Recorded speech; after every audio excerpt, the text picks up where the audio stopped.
Ministre, des annonces vont être faites dans la semaine. Bonsoir Laura.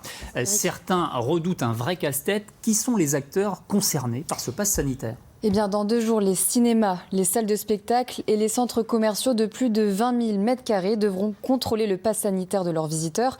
Concrètement, Eric, si vous vous rendez dans un lieu de loisirs, par exemple la Cité de la Voile Éric Tabarly à Lorient ou l'aquarium de Saint-Malo, eh bien, vous devrez présenter votre pass sanitaire à l'entrée du site dès ce mercredi. Ce document devra attester de l'une des 3 options suivantes. Soit vous avez reçu les 2 doses du vaccin, soit vous avez guéri du Covid, ou alors, dernière option, vous avez réalisé un test PCR négatif de moins de 48 heures. Alors, est-ce qu'il y a des réactions en Bretagne, Laura ? Prenons l'exemple du plus grand centre commercial de Bretagne, le centre Alma à Rennes. C'est plus de 7 millions de visiteurs par an, plus d'une dizaine de portes d'entrée, 115 magasins à la fois essentiels et non essentiels. Et pour toutes ces raisons, la directrice du centre commercial s'inquiète de la faisabilité des contrôles du pass sanitaire. On l'écoute.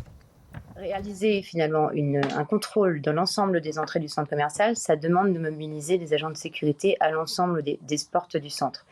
En plus de la mobilisation des agents de sécurité, c'est également faire contraindre fortement le parcours client. On a des gens qui du coup vont être en attente à l'extérieur du centre.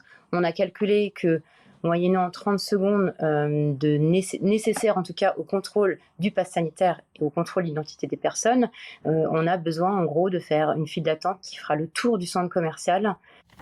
Et à noter que cette mesure gouvernementale va être élargie dès le 1er août aux restaurants, aux bars, aux cars de long trajet et aux trains. Merci beaucoup Laura. Santé toujours.